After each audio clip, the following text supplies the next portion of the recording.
workshops is restoration. And so continuing on that theme, you're going to talk about the restoration that you've done at Mentor Marsh. Habitat. How we ready? I like that. Thanks everyone. How many people heard of Mentor Marsh? How many people have been to Mentor Marsh? Half, some? Okay. We're going to talk about a big wreck, a big mess, and how we're cleaning up. Could you please turn off any lights? lights? Can everybody hear me okay? Close to the screen. Oh, I like that. Yeah, that's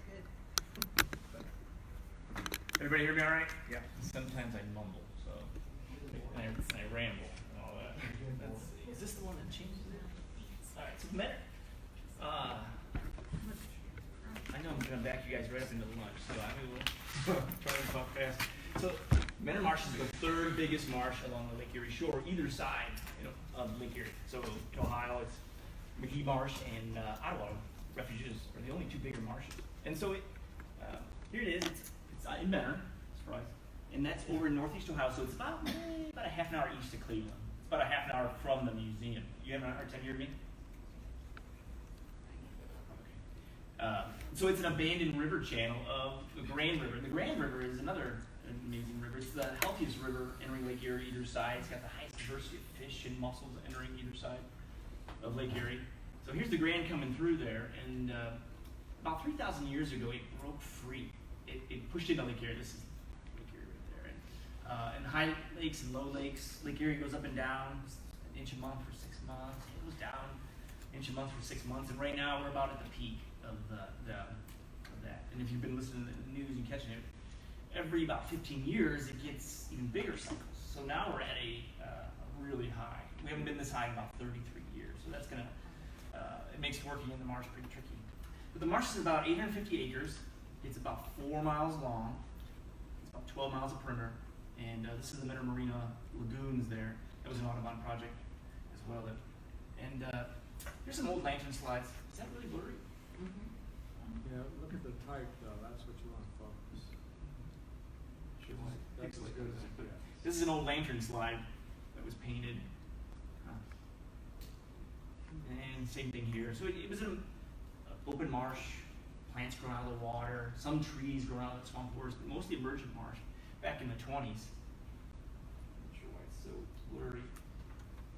That was a little bit better. Here's a 1923 photo. It kind of gives you an idea of the habitat that was there. That's probably the shoreline there, the beach ridge. This is the Burroughs Nature Club. John Burroughs, the author, the Burroughs Nature Club. That's still in operation. This is the oldest Burroughs Club in the country. This is them crossing the middle of the marsh on a road called Corduroy Road. Corduroy is sort of like the halfway point between it. And if anybody's been across Corduroy lately, you know it doesn't look anything like this. These folks, just like the Audubon chapters, they were out, they had heard about it, a plan to develop the marsh. There were many plans to develop the marsh from the late 1800s, because Lake Erie was, it's the deadliest lake of all the lakes. There's more shipwrecks on Lake Erie combined, and so everybody would beat it to a harbor if they knew a storm was coming up. And so the mouth of Mentor Marsh was just primo real estate. And then that marina got put in the late 20s, stock market crash, kind of put a kibosh on that. And then they changed some of the hydrology, some trees started to move in. So here it is in 1964, that's Route 2 in the background, Route 44 coming up along the side here, a little mountain, that Golden Arboretum back there. And so you can kind of see some of it filled in some places that trees were moving in. In 1964, about 80% of it was trees. And so was classic swamp forest. You talk about ash, there's probably black ash right there, skunk cabbage, and marsh marigolds that lost their flowers, and cinnamon ferns, and just, so in 1964 got designated as a national natural landmark. It had the highest diversity of trees in the Great Lakes, probably because it was on the south end of the Great Lakes. But, so super diverse. This development plan comes around. It's called the Carroll Hill Development Plan. It was to make the entire thing a marina, a big long marina, and put a golf course on the one side and housing on the other, the story kind of thing. And so the Nature Conservancy in Ohio was brand new at this point, and the museum partnered with lots of partners came to the table on this one. Blackbrook Bird Club, which today is the Blackbrook Audubon, and Holden Arboretum, and the Shaker Lakes Garden Club, and a couple other garden clubs, and they had hundreds and hundreds of $5 donors. and we're able to buy up some of the land in there. It was owned by the Morton Salt, owned a lot, and and one of the railroads owned quite a bit. There were 100 parcels in this marsh. And, so they, by 1964, they bought about 300 or 400 acres, and they were patting themselves on the back. And here comes the tragedy part. So in 1966, there's the marsh. A developer, well, I guess a contractor, essentially. Morton Salt Facility's right here. This is the Headlands Beach State Park. It was around already at that time. They had drilled that mine shaft. It's about 2,700 feet deep, and that low-grade rock salt was sitting on their campus. And they had to do something with it. This was pre any of the Clean Water Act, any of those laws. And so they hired somebody to move this football field pile size of low-grade rock salt. Today, it can probably be post-processed. And they moved a mile down the road and put it right there. And this is Blackbrook Creek. So right away, the museum's phones went off the hook. I mean, within days of it, everything started to unravel. So here it is. There's the Blackbrook Creek's right here. You can kind of get the sense that it's already starting to homogenize. This was about 250,000 tons of low-grade rock salt. And then they put another, over the years, this was an active landfill, put another 100,000 tons of limekiln waste, which is very alkaline, and then another 100,000 tons of fly ash. So it's lovely pancakes there. I'll spend that, nice cocktail there. Here's some of the you can see stuff seeping out of there, and other stuff got dumped in there. And there's no liner under it. No line. It was put right on top of the soil that's in the marsh. It's a muck soil, so it's not a peat moss. It's more like rotted peat moss sort of thing. It's still there, and there's so that here there's a year later, and you can already see how much it had been toast, how much it died, and then in jumps some of the non-natives, both the native, the non-native, and the hybrid cattails, and there's this salt field there. There's Blackbrook. You can see it's the dead zone here. And then the big guy, the big bull ape of them all up there was Phragmites. And he's about 6 feet. So this is 12, 14 feet. This plant, this is a young stand right here. In Canada, their record is 24 feet tall. What do you think a seedling is right here? Yeah, I want to poach that picture off the internet. It's pretty easy. And the density is about 1 stem every inch to 3 inches. So we had some grad students that counted. Closest to the salt field, it was about, in like a square meter, it was 224 stems, which is pretty amazing, how thick it was. As you got further away, it started to thin out a little bit, but about 1 billion stems that we estimated that were in there. So, the Pre-Clean Water Act, maybe this was 67. Cuyahoga River was already burning multiple times. This is the 50th anniversary of the Cuyahoga burning, and then EPA got formed in 1970. Maybe it was because of these kind of stories. Who knows? State goes after the landowner, and the landowner caps the landfill, puts on some clean fill on top of it, and reroutes Blackbrook Creek right here. So it's coming and it's dumping into this basin, which goes due north. So what it did was it kind of abandoned dumping most of the water over here. This is the high point of the marsh, sort of at a delta. So this is like the watershed divide. Water goes that way or water goes this way. And so that was 87. In the meantime, all these were happening over and over and over again. A dozen big ones. Combined fire departments spend $1 million on the big ones. The little ones, there's even another dozen or more little ones that happened. This is the last big one, 2003. This is the Mentor Headlands. There's Corey Road. That photo was taken looking that way. And that's the Wake Robin Boardwalk. And the new house pond there. And so this one made international news. We had museum members in South Korea that saw this on the news. Go figure. So it really toasted the place. There's some remnant swamp forest right there that somehow escaped the salt. So there's the Wake Robin Boardwalk. It used to go much further than it does today. This was a mitigation pond put in 99. The old sewer line. This was a sewer plant in the 20s. They used to dump it right in. You can see the thin line there. When the solution to pollution was dilution. So we still call this the sewer canal. This was put in the 60s. This is another sewer line. But the Phragmites was going over it. It was just like a ton of the And so in 2003, what did it do? It toasted the place, and it burned off any kind of recovery, because some places were recovering, like I showed in the bottom of that photo. Burned off all the hummocks that would have been on uneven ground. Good thing it didn't catch that muck on fire. A peat fire would have been even huge, because this is 60 feet deep of muck. So muck is, like I was saying before, yeah, peat moss, you can see the fibers. Muck is wet all the time, and those fibers are rotted down. So I like to say peaty muck and mucky peat, which is fun to say. that's the spectrum of sort of it. So it's not a mineral soil. There's no sand, silt, or clay. There is some layers of it, because this is an old riverbed. So you go down a couple meters and you'll hit some. It's 60 feet down to the shale. So 2003, it chose the museum's boardwalk. You know, the museum was like, oh, lovely, draft. An $86,000 insurance policy later, we decided to do something about it. I mean, shame on us. I mean, I was working there, but it was like walking through a tunnel. I mean, there really wasn't much to see, and you can see the fragmites growing right up through it. This was the very next June, so it was a fertilizer. The frag was like, "Thank you, can I have another?" And so you could see. I mean, it was right there. And you see there were some trees that tried to cover it. This frag somehow did get burned there, which is kind of amazing. So what we decided to do was, back in 2003, we decided to push back the Phragmites from either side of that boardwalk.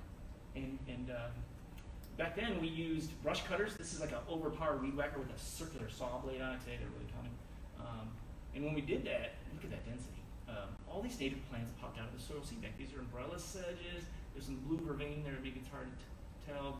Burnweed or powweed right there. And even a rare sedge popped out. And that was sort of that aha moment when you realize we're on to something. We also used herbicide too, and I'll talk about it in a second. And some plants that showed up that I hadn't seen in the marsh since the 60s. This is Dr. Jim Bissell. He's the museum's botanist. This is where the guy can smell rare plants. But that's burreweed right there. And so the plant is like it'll get 5 feet tall. This is what all our Lake Erie marshes were. That was the dominant before we really started our farming practices, and cattail started really moving and bolding. It loves fertilizer, so we see it all on our ditches. And look at how long those roots are. This plant can go 6 feet either direction by the root. So it's one of our recovering plants. Here it is in the foreground. I'm sorry, that's so and voila, man. Within a few years, this is all swamp milkweed, marsh milkweed, and you can see the Phragmites on the backside. The brand new boardwalk's in place, and vervain right here, and the monarch starts showing up. And we're like, it really was that aha moment when you realize, like the phoenix rising from its ashes, that there was hope here. Did that keep the Phragmites from getting to the boardwalk? No. That plant is a beast. 30 feet in roots in a year is not unheard of. So in 2003 we used herbicide, and back then we were a conservation organization, and it was we did our homework, and we used this aquanite, and we used it as low as percent solution as we could. We watered this down to 3% solution, and we used this surfactant. That's kind of what etches into the skin of the plants, and in fact, it helps get into that waxy coat if you think about succulents and stuff like that. And so we paid a premium for this. This looks like and smells like iced tea. Just crushed lemons and limes, and but we spent the winter with an ulcer, just going, oh my God, what do we do, sort of a thing. But it had worked doing that little thin strip, and now we decided to go big time. These guys showed up; they hadn't been there before along the boardwalk. 5 fingers, 5 toes, and they're snoring everywhere in March, and it was like, that was really galvanizing. It was like, okay, we're on to something. And so we got the big guns, and this is, you really get an ulcer when you do this, and you're just like, oh my God, what have I done? What have I done? This is the big mess I was joking about before. For a couple of years, I went around with like a bullseye on my back because I'd done this, but the results were coming. And so we treated, we went door to door, we flyered the neighborhood, and you did that homework, that legwork you got to do when you do these kind of things. And then some of this equipment that was starting to come out, boy, this Marshmaster, this thing's a 6,000 pound aluminum tank. It's made by a company in Louisiana. They got a lot of wetlands down there. It floats. You don't really want it to float because it's a mile an hour. These things float too, these amphibious vehicles. The museum's got 2 of these now. So it was raising the money. Yes. Go ahead. Yeah, any questions, please? You drive the Marshmaster right over stands of Phragmites. So originally, what we did, and I'll show here, they came through and did, the next slide's going to show it better, they brought a boom sprayer and treated the perimeter of the marsh with the aquanite. And then came back later on and mashed the entire thing. I'll show you here. So here's the big mash of the marsh. That's the marina in the background. There's the sewer line here. Why we did this all the way around the west basin, I'm sorry, closest to Lake Erie, was to keep the helicopters away from the trees. We didn't want any collateral damage. So we did these 3 strips as a sort of a buffer with that boom sprayer down here. Then the fella came back with this thing, and there he is again. There's the old sewage treatment plant, the new house overlook, Lake Garden Boardwalk, Corduroy Road. You can already see some of the helicopter strips. We didn't have this drone that we do now, so we didn't know what was going on. We didn't realize that the helicopter had actually had some success in there. Then we got serious. We got into the East Basin because we didn't want to take this whole thing on one big chunk. That's west of Corduroy. You can start to see it's really black over there. The Phragmites was starting to rot. And this fella got paid handsomely, weeks and weeks and weeks of going around. I like to joke he got lost here, really bored there, eyes on there, I don't know. There's an eagle nest here, so maybe he was doing some sightseeing. The nest is right there. The goal was to get this 14 to 24 foot plant down so we could get it wet, get it rotting, get it broken up, and he came out with a brush cutter on the back of this PTO, this power takeoff, where he could raise it up and down. And he was like, this is going to take me forever, even with a brush hog. So he goes back to the drawing board and invents this thing, this roller chopper, this drum roller chopper. Welds it. He works for a marine up in Lake St. Clair, rather. And now this company makes it as an aftermarket product. Oh, Wow. I used you as a beta tester. Was it necessity is the mother of invention? And so our goal was to get it down and get it wet and get it rotting, because it's, like I said, it's super wet there. There's slopes along a lot of it, most of the marsh, like 30-foot slopes. There's a nice water table there, so that's the good thing. And so it looks like a crushed cornfield. You can start to see some of the green plants come down. But these are the people that really deserve the credit. They're the college students, they're out there, fresh out of a degree, or seasonals here, these 2 in the green. And so they're out there all the time. Hot, muggy, buggy, itchy, icky, sticky. They're out there every day doing it. And here's some of the fruits of the labor of their labor. It's really what was going on. You can see the tracks out there. There's corduroy, there's a marine in the background. These are all native plants starting to fill in. And this is 2 years ago. It's completely filled in. Did the season, when you knocked it down, bring out different flowers? We knocked it down over the winter time. Made sure that we were done before March when the rails started to show up. And we started in November. They quit in December, January when the snow came because they didn't want to throw a track. They wanted to get a 6,000-pound machine stuck in that muck. Because we always joke we're ahead, so we know where to look for you. And don't be last in line, because the first person's this deep. By the time the last person, you could be. We've not lost anybody yet. I twisted my ankle in here and retwisted my ankle and retwisted. I thought my career was over, but finally recovered. And now, this last summer of 18, we're up to 180 species of plants that come out of the soil seed bank. So muck is someday maybe we'll find the bog man or something in there. I mean, it's just a repository. I mean, and that's nothing. I mean, we think it's 3,000 years old because it's based on some soil coring and radiocarbon dates. But some of these other stories about plants and seed banking, we're talking. There's that one date palm from Israel. They know exactly when it was 1,000 years old. It was when the Romans surrounded this Jewish settlement, and so they know exactly the time period. So those seeds were found by an archaeologist, thrown into a drawer. He tracked down a botanist. She soaked it for 12 hours, and now it's a 1,000-year-old plant. But it popped from the seed. So the Russians have carbon dated some stuff that's like in 5 digits. I can't remember like how old it was. It was a little prairie plant they found or a tundra plant. So it's pretty cool stuff. This is our Uber again, getting back to the prairie. Just love this one. It creates this messy mosaic, sort of like open water cover. You can just picture all the birds noodling through here and all the other wildlife. And that's exactly what would happen. Now, we're not out of the woods yet, pun intended, because we did have all those cattails in And this is a good education one. That's the kibasi I learned as a kid that my grandmother would have me soak in kerosene. Make torches out. And then here's the wrong button. That's this little veggie dog. This is a great way to tell kids, That's the narrow-leaf cattail. That's the invasive one. And what is it doing? It's hybridizing with this, creating this thing. So genetically, it's got the traits of this. 10 years, a couple years, we filled this room solid. We're talking 120 stems a square meter. So it starts to squeeze out a lot of wildlife when you get to that.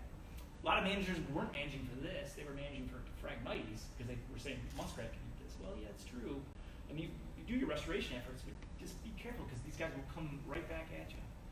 And other plants. This is a new baddie. This lesser sounding for us up in Cleveland area. I mean, it could be, I don't know what it's like down there. Purple loosestrife. 1 million seeds per plant on this one. This is forming massive carpets. It's a tsunami. So we had that seed bank coming back. We also planted plants. Community involvement is huge. Besides going door to door, we partner with lots of people, and we've done this over a couple of stages. We got grants to do this. We really want to take it from the biggest Phragmites marsh in the state of Ohio, which it was, not anymore. We got the Division of Wildlife, or ODNR's got to change their website because it's called Mentor Marsh, still the biggest Phragmites marsh in the state of Ohio, not anymore. So we want to take it to the biggest marsh milkweed marsh in the state of Ohio. Can't say that 3 times fast. So here's some of the planting days that we did. Staff and volunteers, Dominion, East Ohio, small grants. They do $2,500 small grants. So we were talking about fundraising. They'll come out, community service, giving back. And so you can see it's starting to go in there. It's the East Basin, having fun and just planting. And so this was 2 years ago. Right now this is covered with, it's really expanded. These plants are moving pretty fast. That's blue flag iris up there. You can see all the little blue dots over there. How many acres did you plant and how many have expanded? We just only planted really 10 acres. Okay. And then we helicoptered another 40 acres with native seeds. That was fun. That was That was year last ago. March. Yeah. Yeah. And they're really starting to come up now. We tried to get in March so they could stratify and germinate. And so last year we only had a few, but this year we're really starting to see. What's the cost of 1 million native seeds? Uh, Or any amount, roughly? for these guys, that was about $45,000 with the helicopter.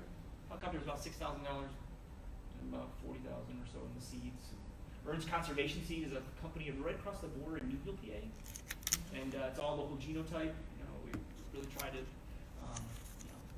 do no harm. That's always a big one. Always unintended consequences. And so here's what it was on the before on the left. You can see what it's starting to do on the right. You can see all the spiders are loving it. That was one of the first things that really showed up for spiders. And then all of a sudden, all these frogs were following spiders. Peepers were all over the place, and those leopard frogs were all over the place. And then who follows the frogs? Snakes. And who else likes to eat lots of frogs? Great egrets and stuff like that. And so what was happening was it was re-raveling. And so at least the interns in the season were out there documenting how it's re-raveling, which is really the community message there is just it's such a warm fuzzy because you can see it. It's classic. You build it, they'll come, and they come. There's rails everywhere now. Anywhere there's cover. They show up in March, and if that brewery is there and cattail, they go right to it, and they come. So I saw these guys last week on Wednesday, little chicks, so they've already hatched. And you can come to the Wake Round Boardwalk, and they're pretty tame in there. I accidentally mashed them to their cover, but there's still some spots right when you come down in where you can get to see these guys. The Soras with their madman laugh are all over the place, very tame. And then 2 years ago, not last year, but the year before, that fellow on the bottom right shows up. This used to be the most common rail in Ohio. It's now it's the most endangered one, the king rail. And so that's a cool size comparison. This is a shot from Hawaiian's Point Marsh Conservancy. That's their photo. And they deserve the credit. They've been doing a lot of research on rails. It's really cool. They'll come into Hawaiian's Point and then mate, and they move on. So they're not sure what these birds are doing. We're learning so much. We hope you get maybe a MODIS tower to track these birds in migration and Mentor and see what's going on because it's right on the lake shore. And Mentor you get the Mentor lagoons, that Blackbrook was so instrumental in Audubon. You've got, and that's a couple hundred acres. You've got Mentor Marsh at 850 acres plus another 100 acres of uplands.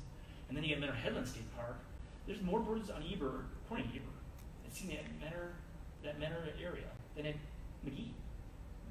Well, maybe like the pine birds, but still, it's like something to toot your horn about. Kind of. So marsh, least bitterns are all over the place now. I mean, you just walk right along the edge of the marsh and around on the boardwalk, you can see these guys, the smallest heron or bittern in the world. American bitterns were seen a couple weeks ago again at like April and October, great times to see these guys. Come early and you can hear them doing that crazy call, you know. Then I think this 2 years ago, these guys showed up and started nesting. These are 2 chicks. The gallinules with their colorful beaks there. Wilson snipe, that's another state listed species. They've been seen there 12 months now. And so they haven't improved their nesting, but this guy got caught by a storm there. But they most likely are. And you can kind of see that recovering landscape in the background. I think that's shot about 2 years old. And cranes. No chemical residual. No, we actually, one of our huge partners, and all the partners, you never do this stuff by yourself, this is always partners. One of our big partners is Lake County Soil and Water Conservation District. They tested for phosphorus. They're out there every 2 weeks doing water flow testing. But before we sprayed the East Basin, they tested for phosphorus because there was big concerns that out in the Maumee River, all that phosphorus runoff, you know, the dead zone and all that, and it was trace, it was parts per billion that came off of it.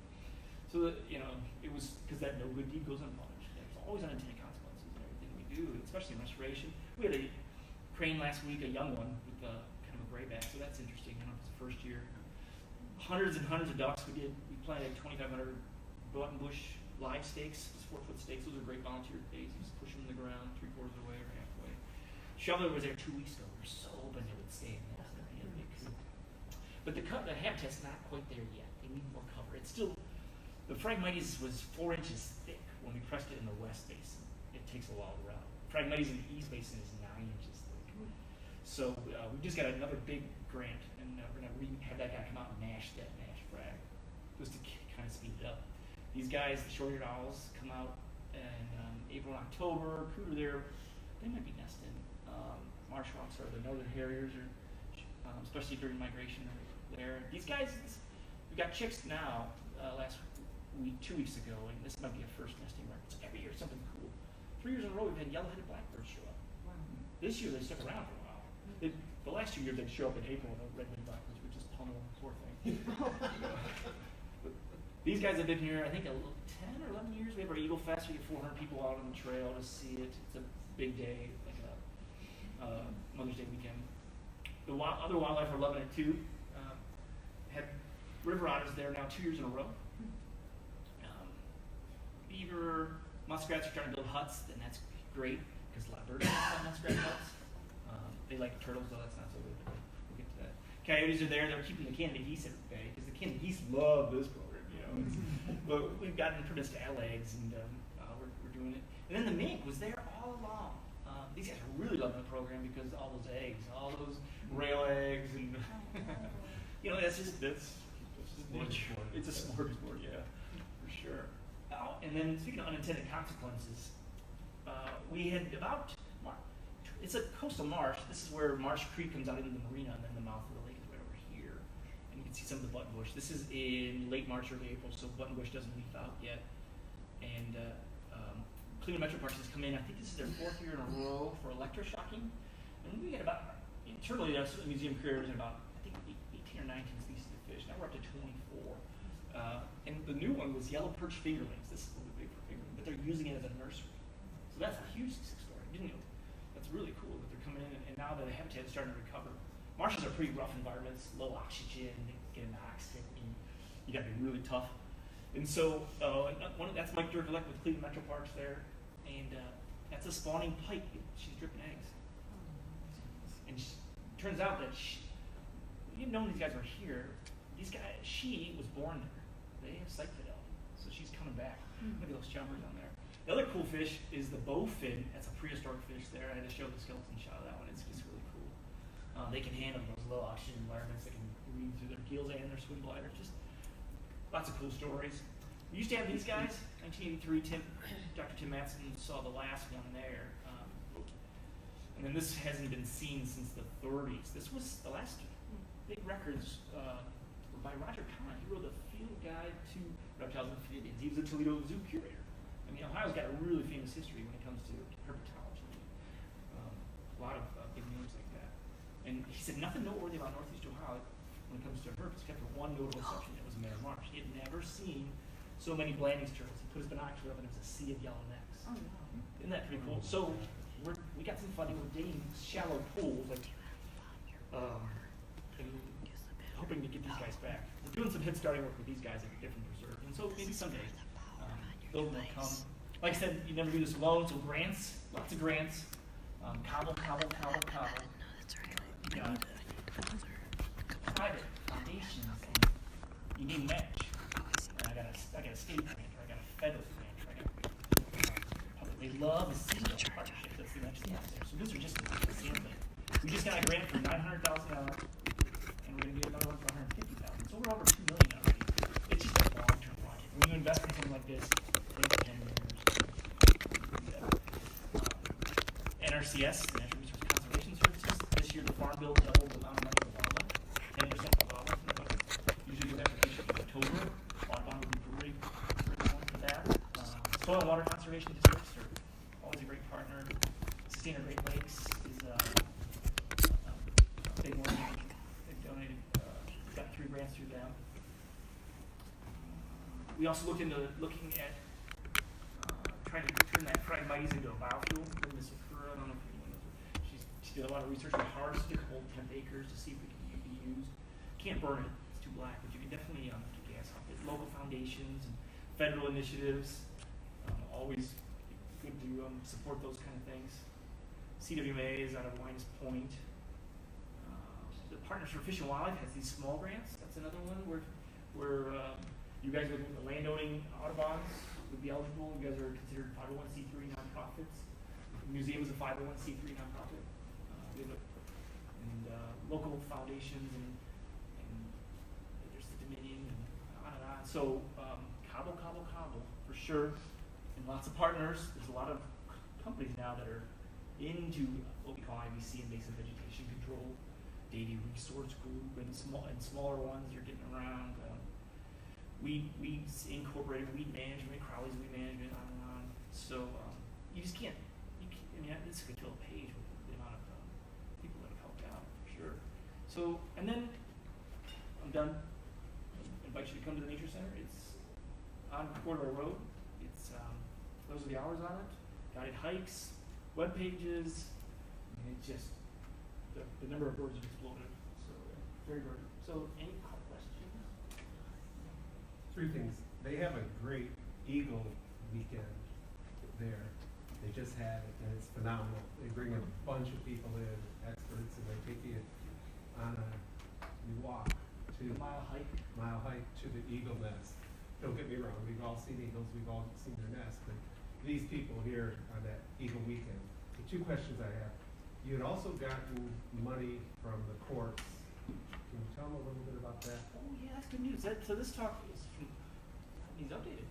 The good news is that that landfill got settled in court. Thank you. I told you about that. That's yeah, it's huge. So the remediation or removal of that salt is going to happen over the next 4 or 5 years, and then that land will go to the museum. And as part of that settlement, this landowner, the Osborns, and they're a huge landowner in Lee County. They're the biggest landowner probably in Lee County. They donated 75 acres of marsh in the remember I mentioned there's 100 landowners. So they're still sewing pieces together, but that's the last big one. So But that was a long term, because it was a general contractor, and I'm in construction, so I kind of sided with the contractor until I heard what they had done. And because they took fly ash from other places, they used it as a dump. And to be honest with you, I'm very glad that the courts finally said the estate of the original company is going to pay you $20 million something.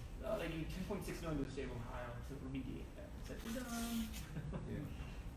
So, yeah. but this is really a hero story up in Northeast Ohio. Right. There's nothing like it. Because I failed to mention when that stream got rerouted and the landfill got capped, I failed to mention that key thing.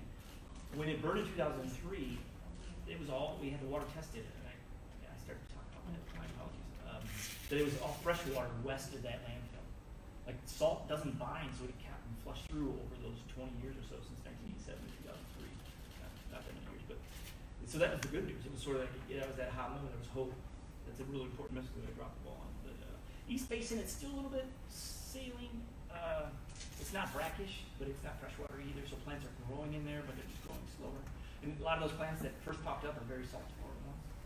And so now it's kind of like when you go to Virginia and you go to a coastal marsh, the back end of that coastal marsh, it's freshwater plants, wetland plants. And then at the far end, it's that black needle rush. So we're over here kind of, or somewhere in the middle. So we're getting there.